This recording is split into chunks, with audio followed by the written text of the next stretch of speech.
This week on the Baseline Podcast, Josh and I talk about the college football playoff. We break down the two semifinal matchups. Can Texas surprise everyone and beat Washington, or does Michael Penix Jr. lead Washington to victory? And does Michigan have what it takes to prove everyone wrong and win a title this year? And then we talk about the New Year's Six Bowls. We break down each game. We give you our thoughts, give you our picks. And finally, we break down the news coming out of Cleveland and everywhere else in the NFL. All that and so much more coming up on the Baseline Podcast. Hey, everyone. Welcome back to another episode of the Baseline Podcast. I'm Ben. That's Josh. And Happy New Year. The next time we record, it will be 2024, Josh. It'll be 2024 the next time we record. Isn't that crazy? Another great year in the books. Yeah. It is. And we're actually approaching 2 years of doing the podcast together. That is wild to think about. Yeah. Been doing it for quite a while. Yeah. Yeah. We're old now. We're getting old, gray haired. Before we get into the sports stuff, Josh, how was your Christmas? Tell us about your favorite gift. My favorite gift. So I basically was just looking for a lot of like cold weather gear and practical things that is going to help me with my new job that I got. All 20-plus-year-olds are looking for. Yeah, it's not anything really glamorous or flashy. It's like warmer socks and some warm long sleeve shirts I can wear underneath my uniform for the winter. And then I got a Yeti for the summer. Ooh. so I can keep drinks cold in there when it's feeling like 100+ degrees. So that's kind of like what I got. And as far as like the time goes, it was basically just immediate family at home hanging out. Yeah. Kind of like what I was getting at last week when we were talking traditions and stuff. So it was a good Christmas though. Nice. Mm-hmm. That is fun. My favorite Christmas gift it's actually going to be something I'm going to be getting. I actually got two things. I got a knife. I probably shouldn't show the knife on our camera because then I feel like we'll get banned or something. But I did get a knife from my wife. It's handmade here in Hungary. Oh, that's cool. Really fun. Maybe, you know what? Screw it. I don't care. All right, let's check this out. Careful not to stab myself. Was this something that was at one of those Christmas markets? Exactly. It was at a blacksmith spot. Here we are. Little unique knife here. It's like I'm gonna have to readjust the handle a little bit, but if you can see, I don't know if you can see, but if you see this here, it's stamped like the person's like thing, but I think it's really unique. It looks kind of cool. Mm-hmm. Adds to my unique knife collection. It's only steel, so I'll have to like keep it oiled because they don't really stamp it, like they don't really make them the way they do in the States where they have all the fancy metals. It's really what you have and they put it together. So that was my favorite. And then also my wife's getting me wood carving tools, so I'm going to be starting that up, which will be a new journey for Ben Bowden. But man, no, I'm really excited. About upper 20s gifts. Man. I know, dude. I feel like, dude, after you shared yours, then I shared mine. It's like people are gonna listen and be like, "Do these dudes have any life?" No, we don't. we are working. That's what it is. No PS5s, no TVs, no. That's true. Jordans or all anything that happens cool like that. All that happens when you spoon your money together and you figure it out. No, but yeah, it was a great time. Like you said, I was obviously not able to go home with family, but we did go take the train down to visit Rebecca's family, spend a few days with them, and then we took a fancy train ride back. They have like this first class plus. It was amazing. It was actually really fun. We just thought, hey, why not? So that's kind of fun. But that is Christmas from Josh and I. We will obviously, talk about Christmas next year. But no, it is time to talk about football, Josh. Yes. There are games that have happened, obviously. There's games that are going on as we're recording. Like the Browns play tonight. As we're recording, Rutgers is beating Miami. Don't ask me. The Pinstripe Bowl. I got that in the background right here. So a lot of things are happening, but we decided, hey, let's take the last really opportunity we have to talk about football for a big landscape. Let's talk about it before obviously other sports kind of pick up. So let's focus on these big New Year's Six Bowls and let's just have a little fun with it. So Josh, kick it off. No pun intended. Yeah, let's go ahead and get right into the playoff matchups, and we'll start with We'll start with Washington and Texas. That'll be the I think night that's game, the night one, right? the Sugar That's Bowl. the night one. Yeah, Yep. Sugar Bowl, Yep. 8:45. So I I feel think like it's really, these I two. think it's really funny that Michigan's not the night game. I just think that's hilarious. Yeah, Michigan, Alabama. I would have thought that would I have thought been, that for but they sure. stayed. They kept the tradition of the Rose Bowl game Yep. being played True. at 5 o'clock. Yep. So respect that. There's still somewhat There's of a somewhat, respect there's for some respect tradition. left. There's still some respect in college football for tradition. But yeah, so Texas and Washington. I feel like these are two teams. I mean, with the exception that Texas does have a loss, but these teams have had some close calls this year. But at the end of the Yep. day, they've just won games. They got two big time quarterbacks. They love to throw the football. They got Yep. a respectable running game. Um, just looking at these teams, Ben, it's tough to really see where anyone really has an edge because I mean both of them got some of the highest passing offense in the country in terms of yards per attempt. I believe Washington I might be 9 and Texas 15. And then you even go on the flip side and you look at passing defense and Washington's 23rd in yards per attempt allowed, and then you got Texas at 30th. Yeah. So it's like okay, these teams at least in terms of those stats pretty even on paper. Then you look at the running game, and I know Texas lost their running back Jonathan Brooks a while ago, but they've been still kind of by committee, keeping up a pretty good run game. And Washington, I mean, Dylan Johnson has had some of his best games here at the end of the season and some of the biggest moments. So it's really like, okay, what I was looking at where I guess teams struggled and maybe where those we got to see some of those strengths. And I really feel like Texas has done a better job of limiting or at least containing some of the better quarterbacks that they've played this year as opposed to Washington. I mean, they have played some of the best ones in the country, Bo Nix, Caleb Williams, whatnot. So obviously those guys are going to have big games, but at least the big time quarterbacks that Texas has played, and there's not many of them, but at least Dylan Gabriel, it was in a losing effort on Texas' part, but they kept him under 300 yards and just one passing touchdown.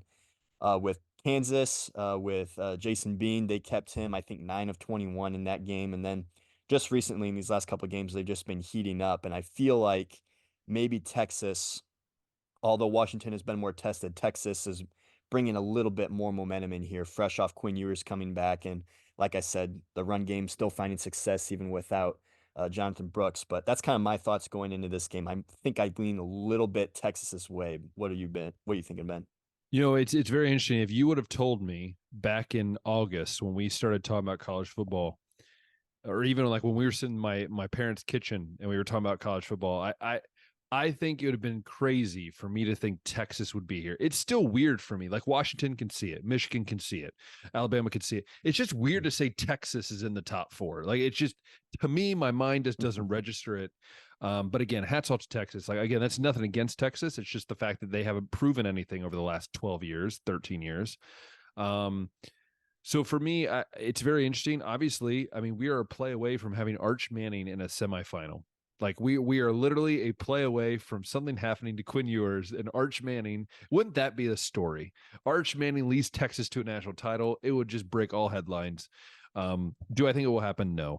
But it is a thing to keep an eye on. So no, I'm kind of with you, but part of me is like Washington's just been that team that like no matter what happens, they just somehow win. Like They just win. It doesn't matter how ugly it is. It does not matter how pretty it is. Like they find a way to win. Michael Penix is probably the second best quarterback really in college football behind Daniels from LSU. And look, I like Texas. I like what they're doing. I think Steve Sarkisian has them at the best we've seen them since Mac Brown and what back in the late 2000s. But for me, I just I'm so like I could flip a coin on that. I think both games I could do really, but I think this game I look at the stats and I saw the same stats that you read out for the audience and for me it's one of those things where who is going to have the better start to the game, right? We talk about this with Ohio State. I think we've said this every week with Ohio State. Like if they start fast, if they start on top, not many teams are going to be able to compete with them. I think it's the same thing for both of these teams. If Washington starts fast, they get up 2 scores. It's going to be really hard for Texas to keep up. And I think it's the same the other way because I think Texas maybe has a slightly better defense than Washington, depending on how you look at it. But right now, I'm really, it's tough, but I think I'm going to go, here's my score prediction. I'm going to drill down with something on it. For me, I got Washington winning. I'm going to say 34-30. And I'm going to say Michael Penix throws for 350 and 4 touchdowns. I think this is a Michael Penix game to put a statement in saying, hey, I'm kind of ticked off that I didn't win the Heisman. I'm going to put a statement game in. I think Washington, they find a way to win somehow in some way. And I think they're going to find a way to win this week. Yeah, it is tough, man. I mean, even like right down to star power, you look at Texas's receiving group and it's A.D. Mitchell, it's Xavier Worthy, it's Jordan Whittington, and then you go over to Washington and it's Roma Dunze and it's Jalen McMillan. But you brought up Michael Penix, and I mean, if we're looking at even teams, I'm looking at Penix, a veteran, a guy that's been playing college Been there, football, I done believe, that. for 5 or 6 years. I mean, he's been working towards this moment. One of the best quarterbacks in the country, like you said, too, and not that Quinn Ewers isn't one of those, but it's just like, okay, Inconsistent. yeah, been consistent. One other thing I was looking at too is how these teams have played rush defense too, and in the conference championship week, Washington held Bucky Irving 9 carries, 20 yards, and then Texas held Ollie Gordon 13 carries, 34 yards. So it's like they're cleaning up on the defensive end too. And I mean, obviously, since those were kind of both runaway games, at least the Washington Oregon one was at one point, and they kind of took the Oregon run game away. The yards per carry still is pretty low there, so they've been doing a good job there too. And I know I said earlier that I was kind of leaning towards Texas, but it's just like in the big games like this, I really do kind of lean towards the veterans, and I think I'm going to go ahead and give this one to Washington just because too they've just been getting things done. They've been tested, I think, a little bit more so recently than Texas has had. So I'm going to go ahead with you, and after hearing your argument, agree with you and Washington winning this one. And I could see it going a little bit higher scoring too, not by much, but I could see Penix getting 38, 40-ish there. But Texas, I'll go ahead and leave at the same spot. Josh agrees with me. It's a new day. It's a new day. Josh agrees with me. At least for this one, Michigan, See, we Alabama. had to stop it I'm there. wondering. Yeah, we had to stop it I'm there. wondering if we're gonna differ. I'm wondering. Yeah. Yeah, true. I don't know. True. Maybe. I don't know. But I led off with my thoughts on Texas, Washington, so Mhm. I'll let you lead off with your thoughts Yeah. on Alabama, Michigan first. Yeah, I think both of us, I think me and you both, like I don't think either of us saw Alabama beating Georgia. I think we both kind of said, no, we see Georgia, that their firepower and the way they are. But again, we've said this all year. We said this last year, the year before. Like Nick Saban is just like kind of like Bill Belichick, maybe not this year, Bill Belichick, but in the sense of like you can't count teams out that are coached by great coaches. And look, Nick Saban's been there, done that. When he's in the college football playoff, for the most part, he's getting to that national title game. Ohio State took him down year one, but we won't talk about that. No, for me, looking at this game, Jalen Milroe has been a huge difference maker. I mean, I don't know if you saw I posted on our story, but like before he got benched, he was struggling. After his benching, he's looked like a totally different quarterback. And I think part of that is I think, Josh, because you were an athlete, there's just something about when you get benched and told like, hey, you're not good enough right now. There's something that drives you as a competitor, right? We talked about Ohio State, how Kyle McCord really didn't have that. You look at Alabama, Jalen Milroe has that. Like he said, look, Heisman's mine, even though we all knew he wasn't winning the Heisman, right? Like this is the kind of confidence you want as a quarterback. And I think you look at the offense. Yeah, I don't think they're as flashy as maybe they've been in the past. Even if you look at the defense, they're not as maybe as flashy, but they're so fundamentally sound. And since that Texas game, they've looked really, really good. And then in Georgia, they just said, hey, Georgia, we're better than you. It's to me, it's showing that Nick Saban is willing to make adjustments more so than maybe other coaches in college football. Like he realized what needed to change, and he changed the game plan. And again, we were so worried about the quarterback situation coming into this year, and it all planned out. It all panned out to be what needed to be. But at the end of the day, I'm really interested to see how the Alabama offense faces against this Michigan defense, because I look at Michigan now. You have Blake Corum, who is close to setting the record for most touchdowns in the Big Ten, I believe, and in a single season. You also look at this Michigan team, and you see, well, they've run the ball a lot. Yeah, but even against Ohio State, they didn't throw the ball well. They didn't throw the ball great. They did what they had to do to win. This is my thing.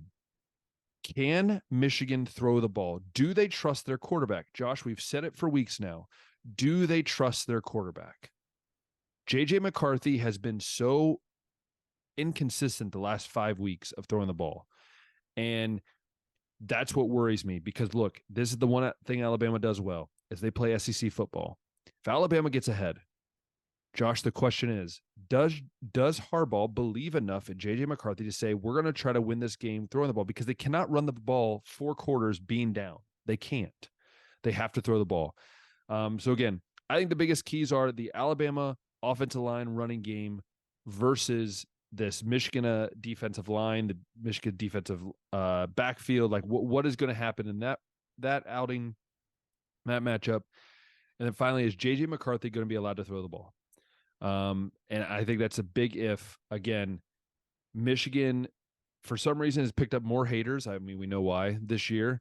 I don't know if you just saw the thing where they're not allowed to use iPads before the game because of the Michigan situation, where they're not allowed to look at. Yeah, it's so weird. There's just some weird things happening.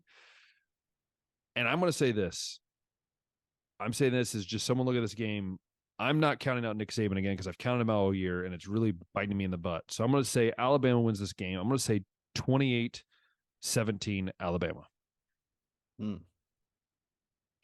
Yeah, I've been kind of going back and forth on this game too because I could see it go in a couple different ways. And Alabama by no stretch has been like unbeatable. We'd No, mentioned yeah. during the basically our playoff reaction how they've had their share of struggles. You mentioned Milroe being benched earlier in the season, but I mean, has been one of the most dominant quarterbacks, I feel like, over the last half of the season. So he's really stepped up. And kind of on the flip side, JJ McCarthy, while he has been one of the Done more opposite. efficient quarterbacks, has been less involved. And I've heard the argument or was reading through some arguments on Twitter between the fan bases about how much that might have to do with Jim Harbaugh not being on the sideline either because Sharon Moore is in those cases being a head coach, an offensive line coach, and a play caller. And how much time does he actually have to be with Yeah. JJ and like discuss things? And it's like, okay, I could kind of see that. And then when Jim comes back, then it's like, okay, that kind of levels things out and lets everybody kind of do their own job. So it's like, okay, maybe there's a little bit of truth to that. But even still, it's like one other thing that I really like about Michigan, and you mentioned all the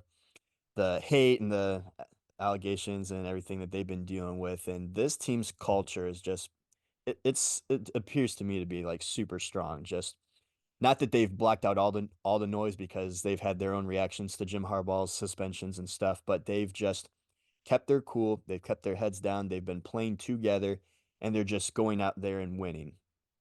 So it's another thing that I really like about this Michigan team is they've had a lot of weird stuff to deal with this year, and they've just kept their head down, ignored it, and have just won.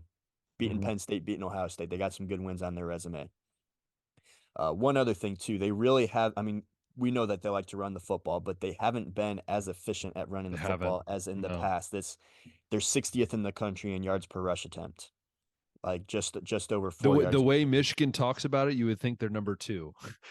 Yeah, Like, like much the way more they so talk about it. last year. Yeah. Last year was when they were running the football, Yeah. and you knew that they were running the football, and they didn't care that you knew. They were just going to do it because they were Yeah. that good at it, and they were one of the most dominant rush offense in the country. And this year, I mean, they still have been, I think, more run first. This just hasn't been as efficient of a run game, and yeah. So then that brings up the question of is JJ going to be able to take over if they can't get the run game going like they need to? But we also know that Alabama's had their, I guess, struggles against the run. Auburn ran the football pretty well against them.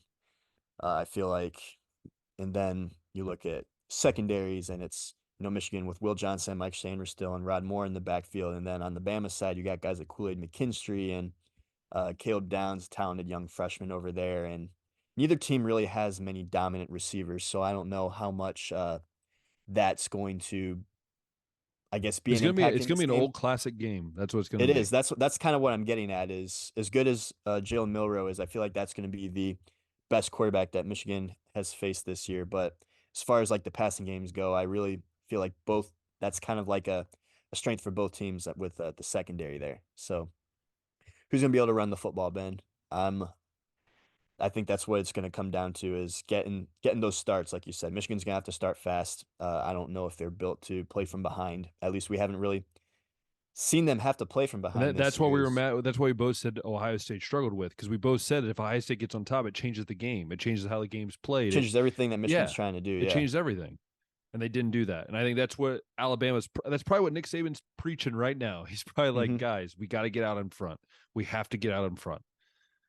And then even still, like you look at it is cool that Jim Harbaugh is back, but he's never really been great at prepping for these kind of big time games. No.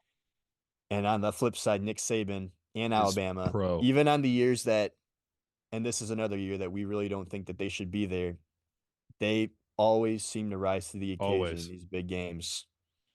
And I don't want to bet against Nick Saban either, again, like I have in the earlier this season.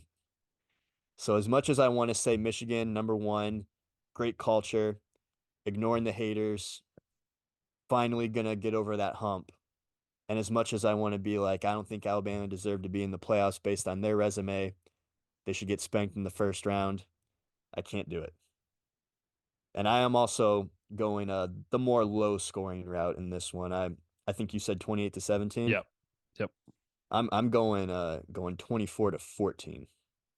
Yeah, I think we both say it's like, I also believe in the fact that coaches prove what they're worth. And I think Harbaugh, yeah, he's won a lot of games in the regular season, but he just can't win in the postseason. He just can't.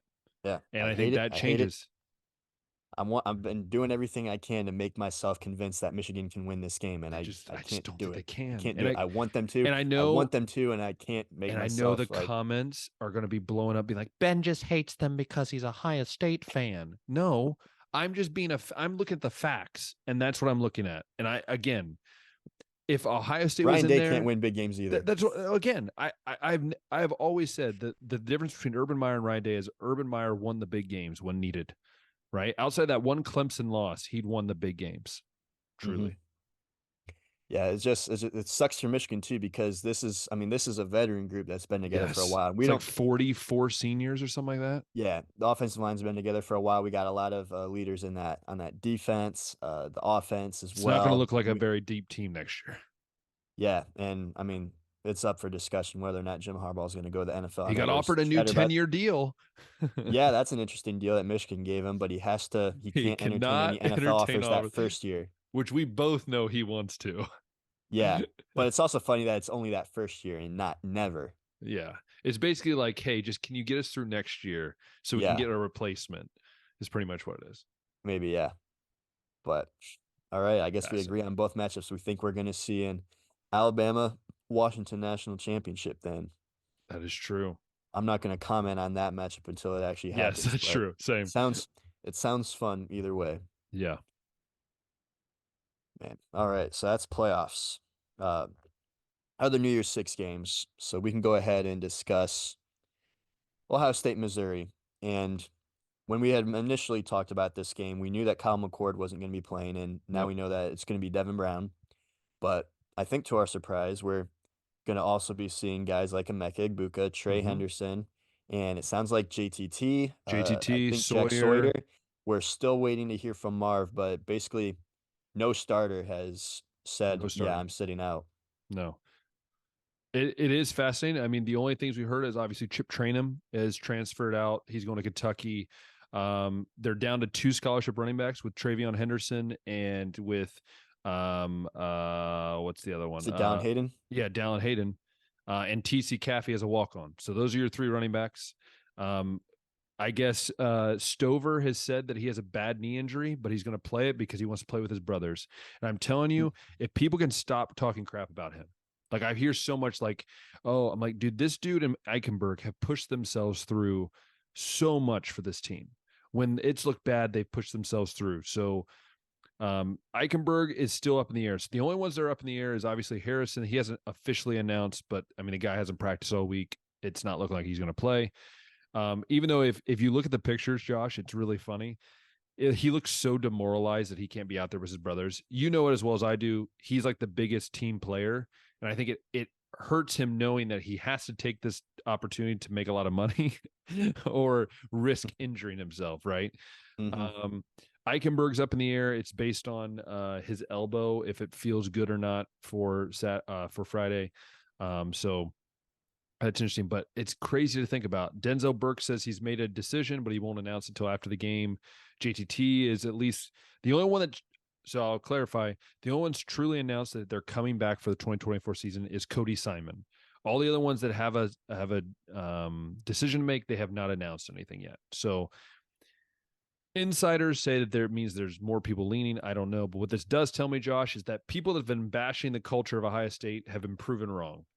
Because I think a lot of people said that this team wasn't going to show up to want to fight to win. And this to me shows they want to be here to win. That's at least my thought. Yeah, so it's a surprise to me to hear all that, but I think it's the right decision for a lot of them too, just because, Yeah. I mean, Henderson's had his injuries that, he could really do himself good if he comes back. Not only plays this game, but plays next season.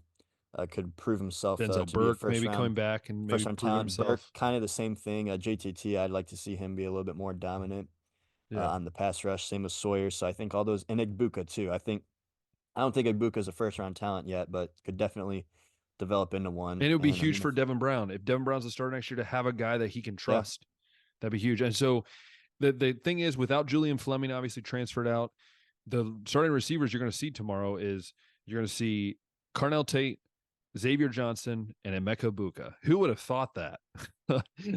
But think about it, Josh. Isn't this remind you of the Rose Bowl 2 years ago when Marvin Harrison went off for 3 touchdowns? Like this is what it's setting up to be. Is like this is a breakout game for someone. Jaden Ballard, maybe whoever it will be. It'll be interesting to see. Obviously, Missouri doesn't have their 2 top defenders; they're missing with injury. So again, it's going to be an interesting game for sure. Mm-hmm. And on the flip side too, Missouri, it looks like they're going to have a lot of guys come in playing in this game too. Yep, They got a couple of key starters on defense, a corner and a linebacker that were, they're top guys too. Yeah, yeah, they're some of their injured. top defenders are injured, so they're not going to be playing in that game. But as far as some of those other guys, like we mentioned, Cody Schrader, the running back, he's going to be playing, and basically all their other guys are going to be in this game too. So we're going to see an almost full strength Ohio State and Missouri team in this, and I'd love to see it in these New Year's Six games. You don't want to have to really be watching backups and just guys that you didn't see on Yeah, the field all year. If that's the case, then it's only interesting for those teams' fans because then it's like, okay, what do we have coming up maybe next year? But yeah, at least now this game still has like and some national and relevance to it. it's huge for Devin Brown. Like It this is. is Devin Brown's show, and This you is know what? Devin Brown's And chance someone to said it show that great. you don't need a transfer quarterback. Yeah, I'm the guy. yeah, and this also, you know, what? I bet you'll agree with this, Josh. What's also awesome to see is that Devin Brown, there's been like reports coming out that he's so comfortable and confident. And I think part of that is, Josh, is he doesn't have anybody to compete with. Like Ryan Day said, hey, this is your job for this week. Don't worry about anything else. Like there's something about getting guaranteed this back. They back you. I guess the players back him. Again, he's more athletic. He's got a little bit bigger arm. Look, it's going to be fun to watch. Josh, even if they lose this game, I hate to say that, but even if they lose the game, just to see what you have in Devin Brown finally will be awesome to see. Yeah, they do tweeted out the burning the boats Dude, I too. loved it. I loved it. Yeah, He's like, okay, sure. I'm Yeah. here in Columbus, and I'm not going I'm anywhere. not going So anywhere. come and try to take the job if you want to. But yeah, I love so him. uh, yeah. So my train of thought there, Ohio State looking for redemption. Everybody obviously kind of has that same mindset of we can't end the season with 2 losses, Again. which is cool. And then on the Missouri side, it's like this is one of the best seasons they've had in Years. program, at least in recent memory. Yeah, for quite a while, and most of those guys want to see it through too. So this is going to be a fun matchup, I think. We've seen Missouri have some definitely go through some tests this year. The SEC East was definitely a lot more difficult than in the past. They were a part of that thrilling game against Kansas State where there was that 60-something yard kick to win it. But just the way that, at least the way that I see it right now, I'm leaning Ohio State. Just the only loss they had all year was to a really good Michigan team by a By couple 6. points. Yeah, by a couple points. Yeah. And with most of those guys coming back and that motivation to not end the season with 2 losses, I think And to prove people is going to wrong. show. Yeah. Yeah, so I think we're going to see a pretty motivated Ohio State team, and not that Missouri's not going to be motivated to go out and get an 11th win this season, but I'm Talent. definitely leaning Ohio State in this one, given how many guys are going to be playing this game for them. Yeah, I'm with you. I think again, if you would have asked me, Josh, when they first announced and I didn't know who was playing, I would have probably said Missouri. I Like was I'll be leaning honest, Missouri, yeah. right? But with all these guys coming back, I just think this is a great time for Ryan Day to prove people wrong. This is Ryan Day to prove people like, hey, I can win an important game. I can make adjustments where I'm needed to. The defense to go back to that defense that we've seen all year. I'm going to go out and say Ohio State wins. I think it's going to be sort of low scoring. I'm going to say Ohio State wins 28-13. I think Ohio State's defense plays really well. They give up probably a touchdown. But I think they just come out and do their thing. I think Devin Brown, I think he throws for like 2 touchdowns, and Travion Henderson picks up the as I'd say, pick up the rest and let Travion Henderson do the rest. So I'm going to say 28-13. Yeah, I really don't know what to make of Devin Brown, but I'm assuming that since he didn't beat out Kyle McCord, that he might be similar caliber quarterback. So that means that More the athletic, defense though. is a little more athletic. Yeah, yeah, definitely not a statue. But I bring that up just because I think that this is going to be a game that Ohio State's defense is going to have to go out and win Yeah. more so than the offense is going to be capable of doing. So probably another low scoring game here. I'll just because I don't know what Devin Brown's going to give me, I'm going to give Ohio State 24, a little less than you, and then Missouri. As good as fun as Cody Schrader is to watch, I don't know how much they're going to be able to score in this one. So They we'll go haven't they 20. haven't really faced speed too much like Ohio State Yeah, side to side yeah. horizontal. I'm gonna go 24-10, 24-10 Ohio Okay. State. Yeah. That's going to be a fun one. It's going to be a fun one. 2 a.m. my time, by the way. Annoying. 2 a.m. your time. Love it. All right. So that is Ohio State, Missouri right there. Which bowl is that? The Cotton Bowl. Cotton Bowl. Yep. So let's go I'm over. surprised Cotton Bowl's still allowed to be called a Cotton Bowl. Just saying. Moving on to the Fiesta Bowl, Oregon Liberty. So Bo Nix is Jeez. playing in this game too. It's going to be a Love to blowout. see it. Guys It's going staying to in this blow out. one. But yeah, kind of stories here is Oregon so close to that playoff spot, but both losses this year came to Washington, and both of them were, single score games too. And then you got Bo Nix coming back, like I just said, one of the best quarterbacks in the country. And on the other side, you got Liberty, the Just play undefeated no one. G5 team that everyone's excited about. Yeah. Just play no Um, one. Possibly the best team that they played this year, dare I say, was at Bowling Green week Oh 1. gosh. Could it have And been? Bowling Green just got beat, by the way, in the bowl game. So by 5-7 Minnesota. Yeah, their schedule this year. It's Bowling Green, New Mexico State, Buffalo, Florida International, Sam Houston, Jacksonville State. I think that's another team that was bowl eligible. Middle Tennessee State, Western Kentucky, Louisiana Tech, Old Dominion, UMass, UTEP, and New Mexico State. But yeah, I Yeah. mean, Liberty's kind of been one of those programs that's been on the up and up with Hugh Freeze, and then Jamie Chadwell took over and um, obviously got me a New Year's Six game. So just continued the momentum, and here they are now, ready to take a shot at Oregon in the Fiesta Bowl. Like they have a good But quarterback, good running back, but look, it's Oregon. Like, no offense, Liberty. I have a lot of respect for Liberty in a lot of their sports. I have connections, people that have went there, whatever. But yeah, there's not much to say other than it's not going to be close. I'm thinking it's going to be Oregon. Okay, I have a lot of Liberty friends that are just going to hate me when I say this. I'm going to say Oregon 42, Liberty 21. I think Liberty will squeak by a couple touchdowns here and there, but I think Oregon wins by double digits. So I'm going to go 42-21 Oregon. And Bo yeah, Nix is going to throw for 6 touchdowns. mm. Yeah. Right now, I'm trying to figure out if we're gonna have Bucky Irving in this game too for Oregon, because then that's just like I just a don't think it slam matters. dunk. Ohio State's best weapon. Yeah, I mean, even still, it's like we've seen Oregon make examples of teams that thought they should be here, like Colorado, and weren't there yet. Yeah. Dan Lanning just really good at motivating his Speaking team. of Colorado, Dion said that if they were in the playoff hunt, who wouldn't want them in there? They would be a show, even if they were 8-4. And I'm like, okay, shut up, Dion, just shut up. Oh man. Yeah, I mean it would drive ratings just as Yeah, Colorado always awesome. Yeah, and you get has. blown out by 30. Yeah, everyone Yeah, wants to see that. everyone in the country will get to see them get blown out if that's the case. Yeah. So yeah, we're gonna go ahead. I'm gonna go ahead and lean Oregon here too. As much as fun story as it would be for Liberty to maybe get to a New Year's Six game in Oregon to have a bunch of guys hit the portal or Just opt did out for not the draft happen. and whatnot, it didn't happen. It didn't happen. So fairy tale ending or fairy tale story is gonna come to a close here, and I'm gonna go ahead and say that Oregon's gonna win this game fairly easily, probably too. Mm, love it. Um, let's see here. Next game we can discuss here. Speaking of opt-outs, Florida State and Georgia. We've Oh, seen this a is fun lot because of I have a lot of things to talk about this game. Florida State is last I checked has 15 total starters that Yeah, are opting out in this game, including um, Trey Benson, their running back, their wide receivers, Johnny Wilson and Keon Coleman, their tight end, Jaheim Bell. Um, obviously Jordan Travis is hurt, yeah, and the yeah, backup quarterback, is going to be out of this one, and then just some of yeah. the other key guys on If defense I could all gone. say something, Josh, this is very interesting to me. Wouldn't you think a team that was denied what they felt they deserved to be in that title running, wouldn't you think that that team would just have everyone playing?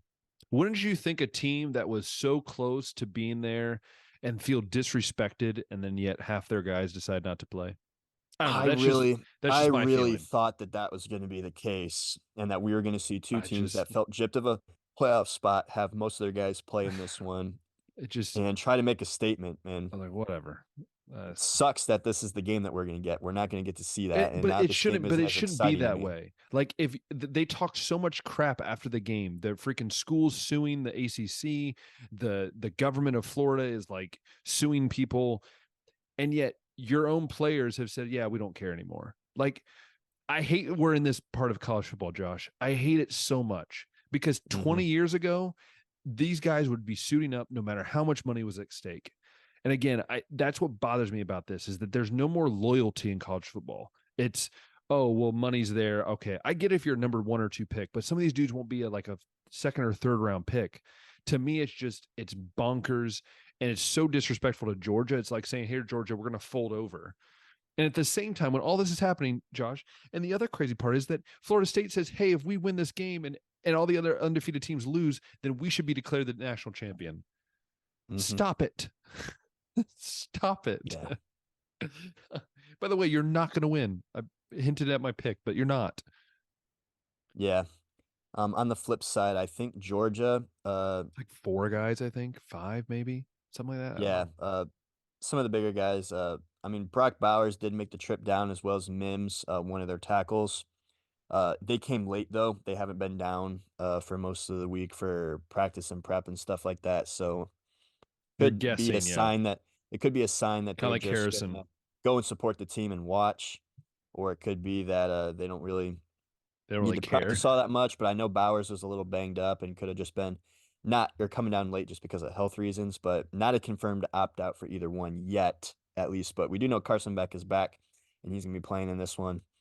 Um, but yeah, just with everybody out for Florida State and the fact that Georgia does still have some of their key guys playing in this game, I'm leaning Georgia, and I don't even know that it's going to be that close.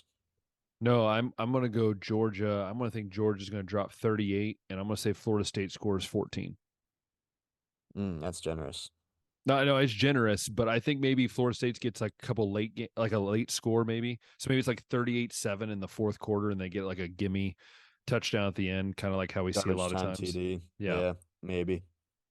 but that's what I'm going to Yeah. say. And I don't think it's going to be that close. I think it's going to feel like a blowout. You know, like those games, like the Browns game this past week, that the score kind of looked a little different, but it just felt like a blowout. That's how I feel like this game's going to be. Mm, yeah, makes sense.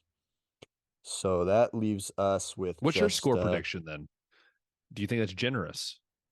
I mean I think I mean depending on how bad Georgia wants to, I think they could hang 40 plus. Oh, And the fact that Florida State only put up 14 in that championship game against Louisville tells me that Georgia's probably going to hold them at least to that or less if they really wanted Yeah. to. But bowl games are always kind of tricky to figure out. So I'll give Georgia 38, not quite 40, and then I'll give Florida State a little bit more than what they probably should get, like a 38-17 score. Nice. Yeah. So that leaves us with Penn State, Ole Miss in the This one's Peach gonna be Bowl. probably that might be the most fun game, to be honest, out of all of them, outside of the Ohio State Missouri game. Possibly, yeah. Yeah, Penn State could have been I mean, this was the It's same a story common as last story. year. The same story, just Ohio State and Michigan are better. They It's could the be way one it of the best. is. They could be one of the best 10 teams in the country as they're ranked If you 10th, put but them in any other conference, they probably finish first or second in most conferences. quite possibly, yeah. I mean, they're winning the ACC if they're there. I feel like Big they 12, they're probably they winning. could win the Big 12. They're capable of winning the Pac-12. Yeah, it's so the other thing too with this is they're obviously going to have then Katron Allen. They're going to have Nicholas Yeah. Singleton. They're going to have Drew Aller. The super sophomore class over there is going to be playing. And on the flip side, Ole Miss is I mean they're doing work in the transfer portal right now, getting Dude, guys. yeah, I they don't are. know how many guys have opted out for them, but Jackson Dart is back and playing in this game. So it's really kind of tough to say which way this goes. But I feel like Ole Miss could have been one of those teams too. Whereas if they didn't have to play, both Alabama and Georgia, Yeah. maybe they're one of those teams that's winning almost any conference in the country too. So Yeah. it's kind of similar stories there as we've brought up with some of these other matchups here. But yeah, this is another one of those games where it's just like a coin flip to me, and I really don't know Yeah. I mean, I which way guess to go. I'm leaning more towards Ole Miss because Penn State in big games has not looked great. You look at Michigan and Ohio State, they've looked really bad. Drew Aller, Josh, you've pointed out to it multiple times. Drew Aller in big games looks like a high school JV quarterback, right? He just doesn't. It's like he just disappears. Their run games like they and also you. I think we both have mentioned this how like they run the ball great for like 3 plays and then they never go back to the run.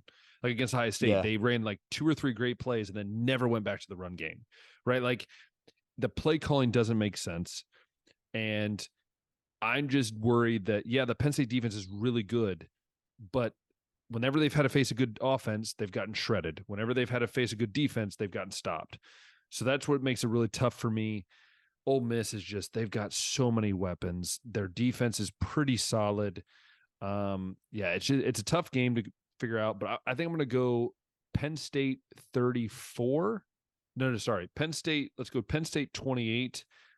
Ole Miss 38. So I'm going to go 38-28 Ole Miss in mm. this game. Yeah. So this is just like some quick Twitter research right here, but it looks like Ole Miss is only losing one key guy because of an opt out Yeah. in this game. And then Penn State, it doesn't look like they're really missing many, or I mean, they're not missing a ton, but they are missing more than what Ole Miss Yeah. is. Um, Let me check here, see if I can get you some names because I know that there's some of those guys on the team.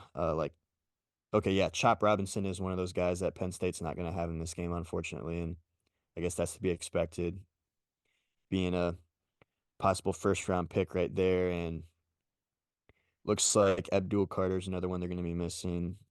Yeah, mostly all on the defensive side for Penn State, it looks like. But yeah, Ole Miss near at full. So it looks like both teams are going to be almost all the way at full strength.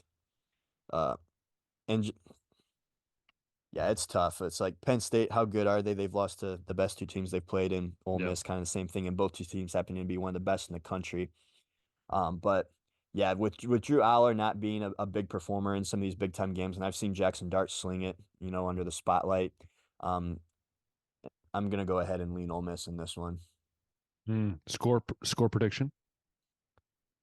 Let's see. I mean, Penn State does have a really good defense too, so I don't think Ole Miss is going to score as much as what they typically have. But I'll give them an even 30, and Penn State in this one. I mean, Ole Miss can play some defense too, so Yeah. it's not like Penn State's going to just be able to sling it on them or run them over or anything like that. So I'll give Penn State 21. We'll go 30-21 Ole Miss.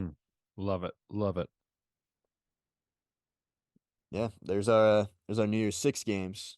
Yes, Other fun sir. games that are gonna be happening are that I think, and we don't have to talk about them all that much, but I think Wisconsin and LSU sounds like a fun matchup on New Year's Day. That's let me check which bowl that is.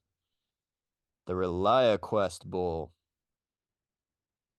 Then we got let's see, Notre Dame and Oregon State in the Tony the Tiger Sun Bowl. These Clemson, names are Kentucky in the terrible. Gator Bowl. These are awful. Yeah, so we're getting close. We're finally getting to some of the games that you want to watch, I feel like. So Oh yeah. Grab some popcorn and just watch them. Yeah, that's what I want to do. get your popcorn ready to watch Cade Klubnik Oh, sling it. jeez. Gosh, yeah. Just And making my hopefully day. keep Clemson from a 5-loss season. It's just sad when I look at my phone and I see Rutgers is winning by 2 touchdowns against Miami, and Miami somehow is stealing 2 recruits from Ohio State. I do not know how. I do not know how this team steals recruits, and I know it's the money, but it's mind-boggling when these guys say, "Yeah, I'm going to go get developed at Miami." I'm like, "What?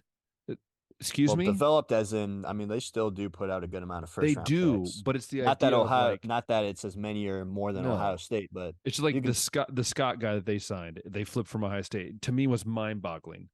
Like again, it's again Miami just in general. We both have been so frustrated with that program because it's like they have everything at their disposal to be great, mm-hmm. and they just don't use it. Yeah, they got Losing the to pedigree. Rutgers. They got the pedigree. They're They losing got to a the they're losing to Rutgers, who has a quarterback who's barely ever thrown over like 100 yards in a game. Like this dude's like 9 of whatever today with like 84 yards. It's just to me, it's hilarious to me. It just really is. yeah, and I don't know how many guys Miami had opt out either, It's but fine. It's just funny. I'm hearing from a lot of people though next year is like the year to really That's what they kind of said take this year. Miami seriously. No, not this year. This year was like okay, it's got to be better than last with not being bowl eligible and stuff, but But this year, so if they're not better than they were this year, next year, I think that's when you really have to start looking in the mirror and going, what's going on? yeah, I mean if Okay. you're finishing 7-5 again, that's 3 years of Yeah. Mario Cristobal and not exactly what you're looking for given how much you're paying Yeah. him. So we'll True. see what happens. 12-team playoff though, so if they can just go 9-3, there's a shot they could get in. That's true. But yeah, we'll find out. So I think that can be our wrap on college football. We Yes, can sir. move to some NFL discussion, and I know the Browns are playing tonight, so I mean, you guys already know the final result of this, but it's still up in the air that if the Browns win out and enough teams lose It's just games, that weird to say. they can get the 1 seed even with going through 4 quarterbacks this season. Yeah, it is.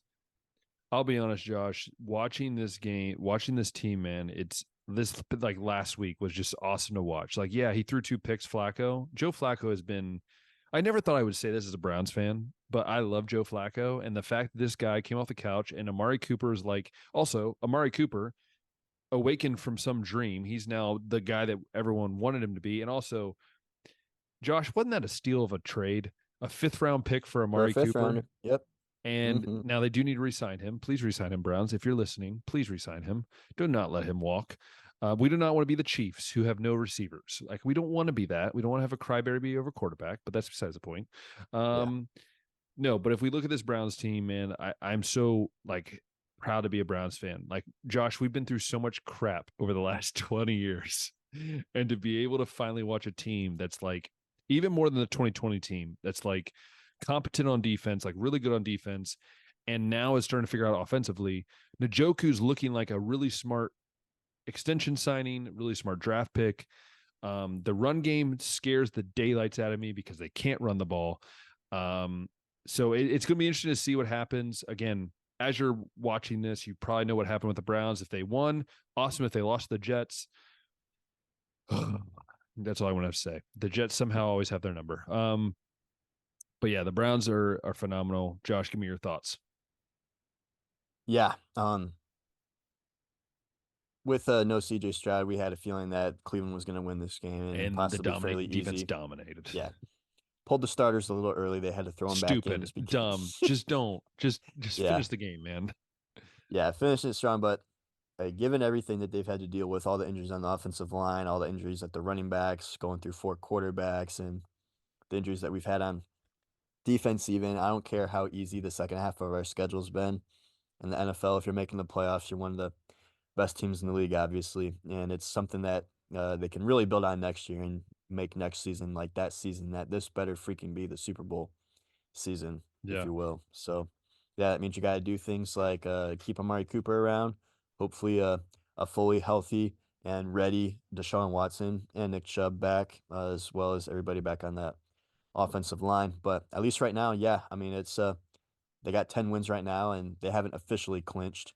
I feel like it's They're just like like mathematical. 99%, I think. Yeah, it's like 99% they're Yeah, going to get in. it just hasn't mathematically happened. But if enough teams lose Sunday, even if they lose this week, I mean, they could end up getting one of those spots. If you go 10 wins, it's hard to miss, especially with 7 seeds now. Yeah. But yeah, just got this game with the Jets and then the Bengals, I believe, and then the Ravens. They got to lose either to Pittsburgh at the end of the season or Miami this No, week. they have to lose both in order Oh, for they the have to lose Browns. They have to both. lose Oh, both, which makes it harder. yeah. But that's tough. But speaking of the Browns, question, Josh. Yes or no? The Browns should re-sign Joe Flacco. Yes. If he's willing to come back and be our backup, clearly he's proven to be the most competent second option if our starting quarterback can't Just go. It's like please get rid of PJ Walker. I don't want to see PJ So Walker at bad. DTR again. I mean, the Also, Wildcat package with DTR is DTR, fun, but well, he's hurt. He's done for the year. So now we have PJ Walker again as a backup. yeah, definitely. If Flacco's willing to come back and be a backup again, I'd say keep that guy around. Mainly because Deshaun Watson's very unreliable right now. This season, more than any season, has proven that you need to have a capable, reliable All over backup the quarterback NFL. on the roster. All over Yeah, the NFL. I feel like almost every team's experienced it. That's true. And it's crazy. And the other question I have is what do you do about DeJuan Jones? Do you give him the starting job next year and get rid of Jack Conklin? Yeah, that's tough because DeJuan Jones was good, like very good.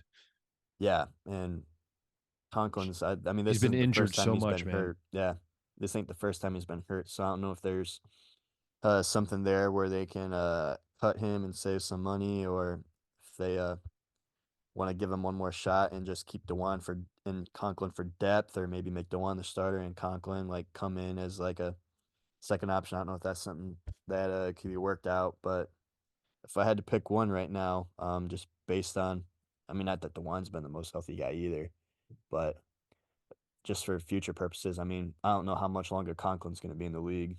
Yeah, it's true. Speaking of injury and releasing and stuff like that, Josh, there was big news in the NFL the last couple of days, and that is it appears in quotes that Russell Wilson might be getting either cut and or traded, but no one's going to trade for that contract from the Broncos. Answer this question, Josh. This was the worst trade in NFL history, yes or no?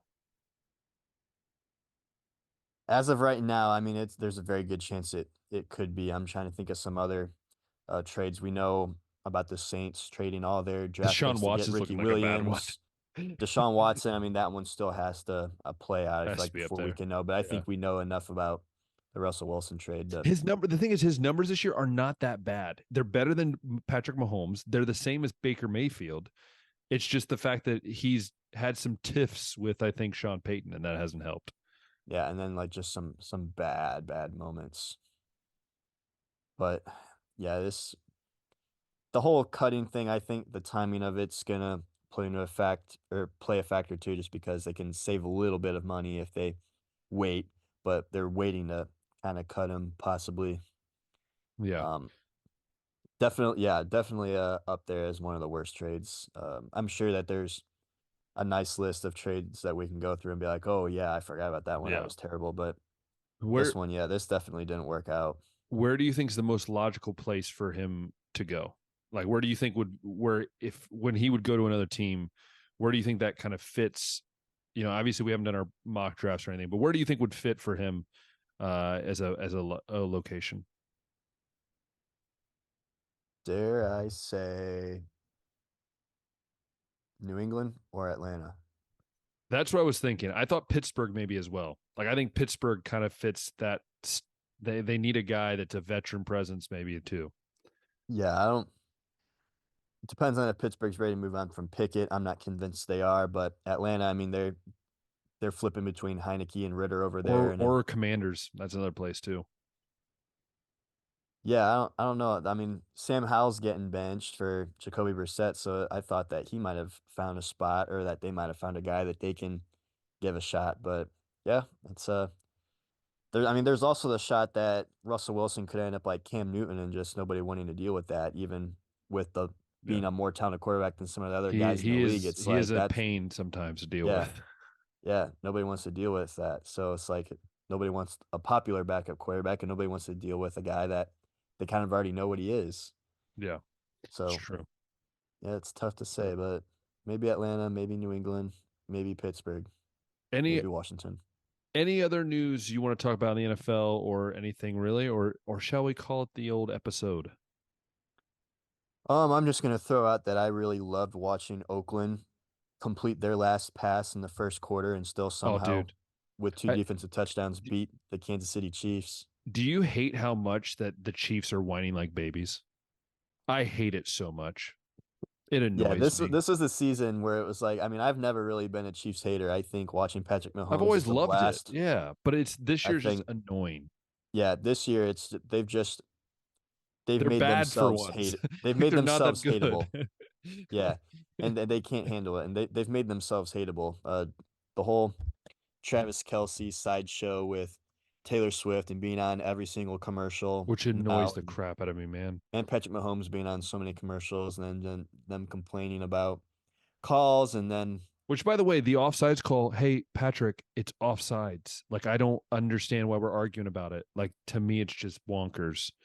I really don't. yeah, and then the two defensive touchdowns that Oakland, or not Oakland, Vegas got, and this one is just like, yeah, I love it. And you love the corner when he just looked back at Patrick like, hey, I got you. Yeah, Like that is just brilliant. yeah. Um, yeah, By the way, and if the Raiders win out, they could be I 9 and know. 8. To me, the weirdest thing is also Antonio Pierce deserves that head coaching job, but that's besides the point.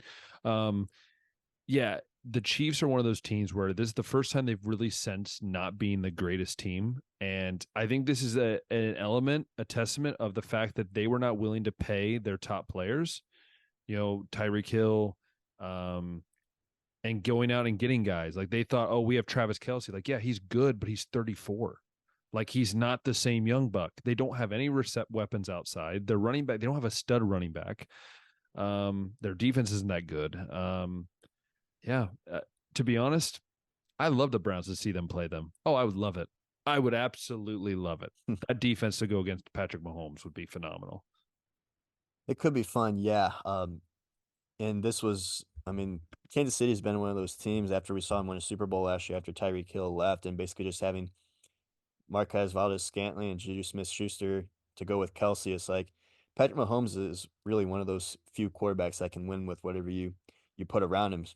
And this season we're learning, okay, that's obviously not the case. No, and he's got 14 picks this year. Hmm. Wild. It is Yeah, it is truly wild. Baker Mayfield has better numbers than him.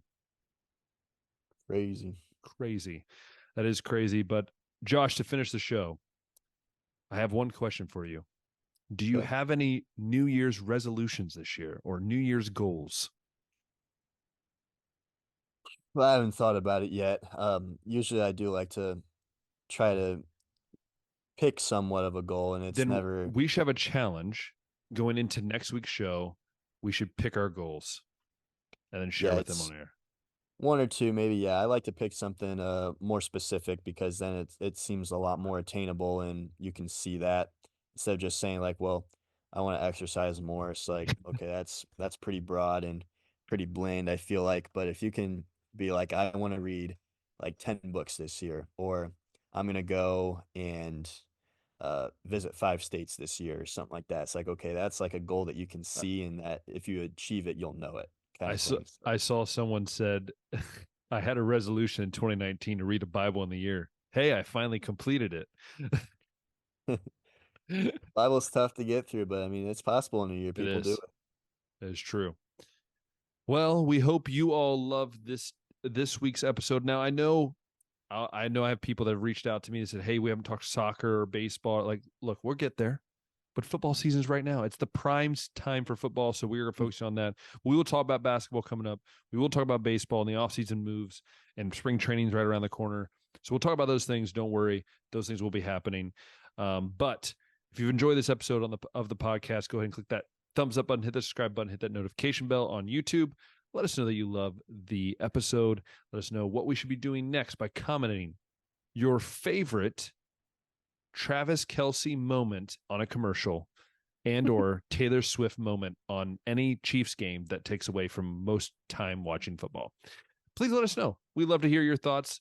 Josh and I could sit here for hours and tell you how annoying it is, but that's besides the point. And if you've loved listening to us on Spotify or Apple Podcasts, share the link with friends and family. Let them know about us, because we are truly here to have fun, joyful, not talking about how crazy things are, but no. Anyways, we hope you guys have a great New Year's. Stay safe out there. Don't do things stupid. All right. Okay. If you drink, just make sure it's separate from fireworks. All right. Let's not put the two together. Let's just have a good time with friends and family. Celebrate 2023 and celebrate 2024. And until next time, we'll see you next year.